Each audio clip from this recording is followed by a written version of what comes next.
At sa iba pang balita nitong Miyerkules, inilatag ang isang Gun for Peace program ng Armed Forces of the Philippines. Ito ay upang muling magbalik sa normal na buhay ng mga rebelding New People's Army.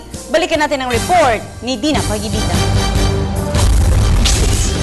Isang Gun for Peace program ang inilatag ng Armed Forces of the Philippines para sa muling pagbalik sa normal na buhay ng mga rebelding New People's Army. Ito ay matapos na matigil ang ninanais na peace talk ng gobyerno sa Communist Party of the Philippines o CPP-NPA. Sa eksklusibong panayam ng PTV4 kay Lieutenant Colonel Francis Cabugon, Chief Information Support Affairs Division ng AFP, sinabi nitong nagsilbing alternatibong paraan ang Gun for Peace para ipagpatuloy pa rin ang usapin ng kapayapaan sa mga rebelde. Mahigit sa 10 milyon ang ibinabang pondo ng Administrasyong Aquino sa pamunuan ng AFP upang gamitin sa pagsurrender ng kasama ang kanilang mga armas, samantalang makakatanggap sila ng mga benepisyo sa ilalim ng integrated program ng Office of the Presidential Advisor on the Peace Process.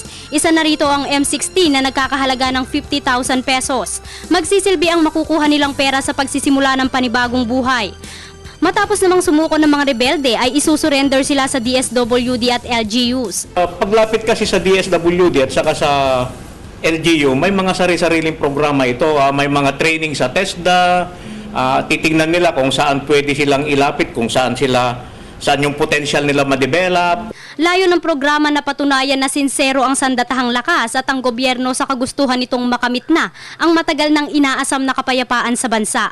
Nais din ng pamunuan na muling makapiling na ng mga kapatid nating rebelde ang kani-kanilang pamilya.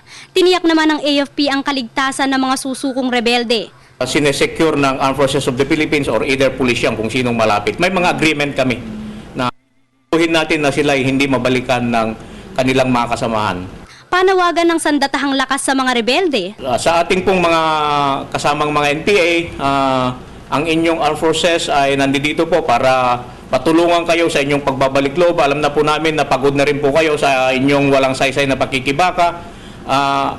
Kung mayroong gustong mag-surrender, lumapit lang sa mga unit na nasa baba or lumapit sa mga local government units or sinong sangay ng gobyerno na pwede nating lapitan para sa ganon mailapit sila sa Armed Forces of the Philippines at ma-avail itong AFP Guns for Peace program. Para sa Telebisyon ng Bayan, ako si Dina Pagidita.